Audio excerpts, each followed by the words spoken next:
If I'm a franchise owner and I need to, of course, I'm going to hire a technician, what is my primary role then as a franchise owner if I'm not going to be the guy doing the work? Sure. So it's running the day-to-day operations of that business. So it's going to be networking.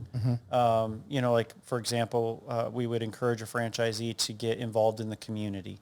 Laser cleaning is such a visual thing. Once people see it, they want to share it. I mean, we went from like 400 followers on Instagram to like 6,000 overnight because people are just like following and sharing, and then people want to see more and more. So as a business owner, as the franchisee, as your technicians are out doing it, part of our software, they can actually record the before when they go out to quote the job, and then the franchisee's technician can record the cleaning while it's happening Oh, wow. and save it actually into the quoting software. So now we have a before and after, and then as corporate, we now have access to that.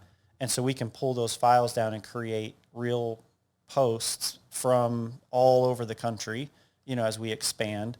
And then that gives those franchise owners the ability to use that marketing material to go out and get those jobs. So you would be out getting jobs, quoting jobs, making contacts in the community, just building your business instead of focusing on, the mundane process of actually doing Doing the the work.